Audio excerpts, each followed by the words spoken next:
Did you know people with anxiety and depression are so focused on getting through each moment that they're unlikely to remember the day-to-day events of their lives? If this is you, this account can help. Dear audience, have you seen any TikToks like this recently? Or what about this one? A day in the life of an ADHDer, getting hit with random bursts of energy only to be hit with brain fog 2 minutes later. Or audience, what about this one? I wish I was a blender, so I could swallow away all my negative emotions. Well, probably not, because unlike the rest, that last one isn't something I found through a quick trawling of social media hashtags. It's something I came up with myself in the middle of an ill-advised, deep phase in 8th grade. And yet, when I look back on it, I have mixed emotions. For it would be a mere 2 months later that a classmate would casually recount the way they'd learned how to cut themselves, which they'd gotten off a TikTok.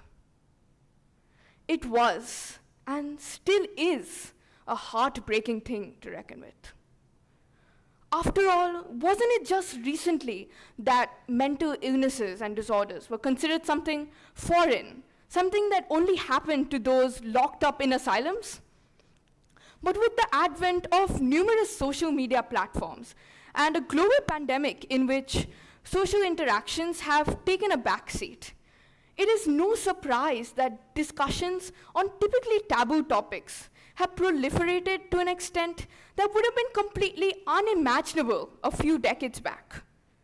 Platforms like Instagram, Twitter, and even Tumblr have proved invaluable in providing users with soapboxes to express their feelings about their new realities, their feelings of anger, of sorrow, pain, grief, even loss. What we're seeing real time is an unprecedented rise in users of all ages, with 5.17 billion users online. And yet, the greatest irony, with this new openness towards which we approach mental health, we've paradoxically made it all the more harder to talk about, instead now glamorizing it. Now, you're probably wondering, isn't this a strange thought to voice? That, after all, only more discussions on mental health can only be a good thing, right? And I agree. Nestled in cute infographics, some users frequently share tips and tricks on how to navigate daily life with these problems, while others make relatable memes that can inject some much-needed levity into an otherwise grim diagnosis.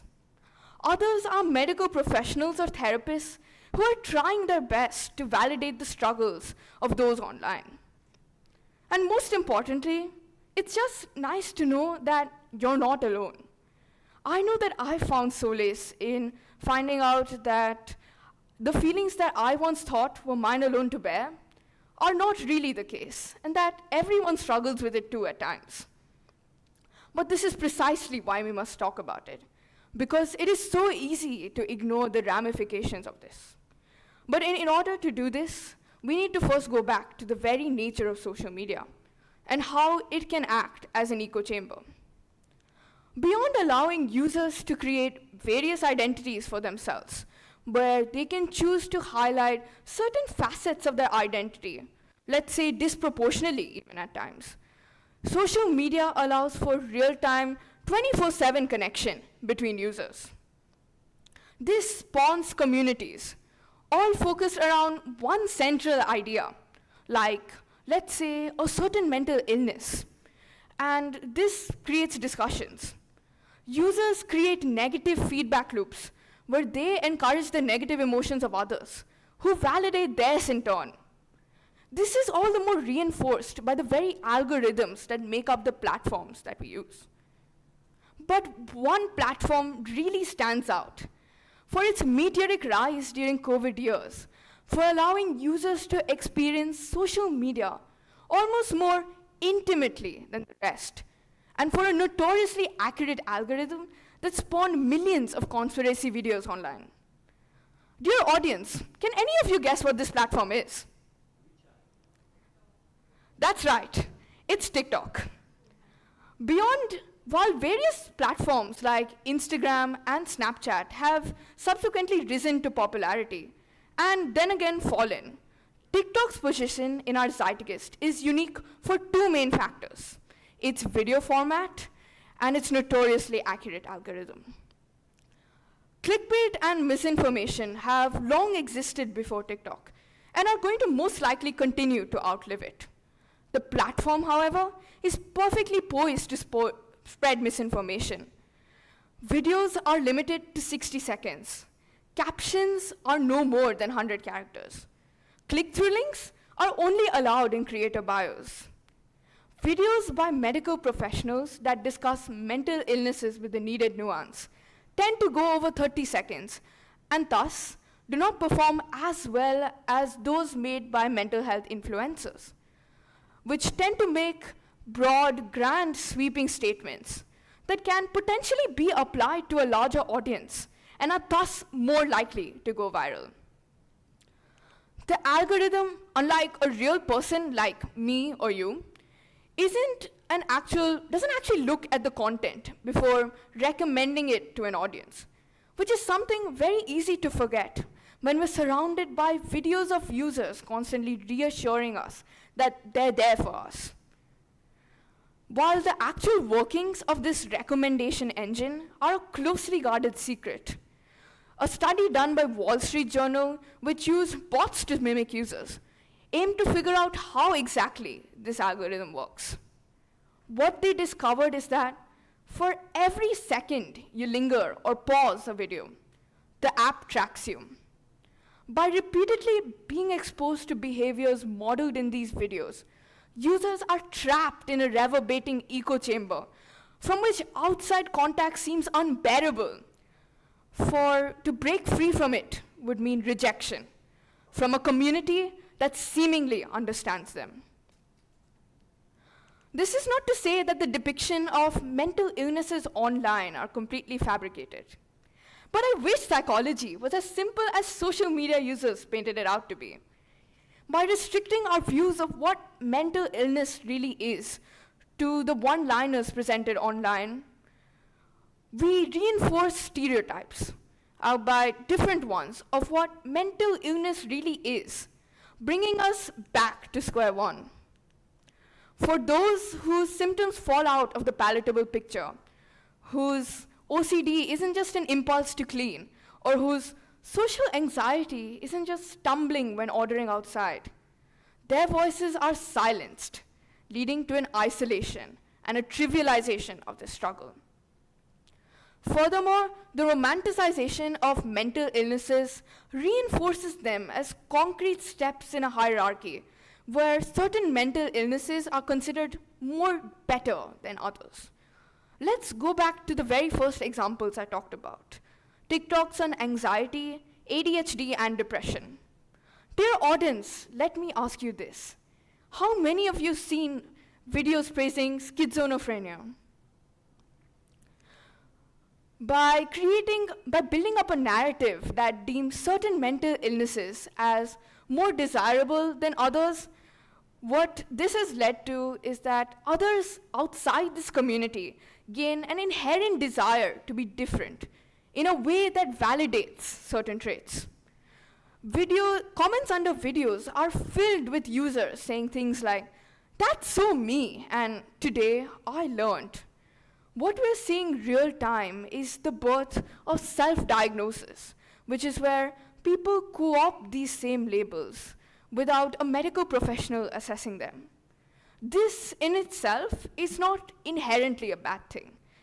It's a byproduct of access to therapists being gated by various factors, be it monetary access or social stigma. I'm not here to make blanket statements on whether someone has a certain mental illness or not, or to comment on the actual veracity of these diagnoses, but rather to present an alternative perspective on this phenomenon. young people are constantly, sometimes intentionally, sometimes subconsciously, expected to be the very best at every aspect of their lives. And when they fail to meet these impossible expectations, they're filled with a sense of inadequacy. But let's say you had a ticket that gave you an excuse for why you didn't live up to those expectations. A ticket that was so powerful that it instead made people crowd around you and bravely praise you for owning that ticket. Well then, why wouldn't you want that special distinction? Why wouldn't you want a medical diagnosis if it was a magic wand that, if not gave an explanation, made your problems completely go away? Sounds familiar? Perhaps.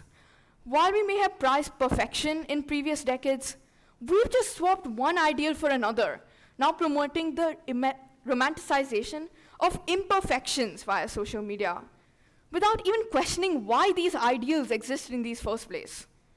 Why do we expect our younger generation to live up to an impossible metric? What does this really say about our society? Even subconsciously, the videos of TikTok have the potential to do more than harm than good by inducing the social contagion effect, or the tendency to imitate and observe behavior.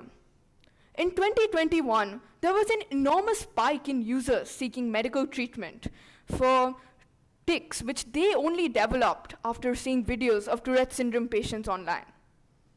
And while I focus on TikTok itself, the movement is far from limited to it. A 2019 study by Arendt et al. Found out that majority of users exposed to self-harm content on Instagram came upon that by accident. And yet, all of those who viewed it were more likely to develop suicidal tendencies afterwards. Separate from the current momentum of mental health talks, what we tend to forget is that talking about it is not the same as actually addressing it. While society is on the right track by making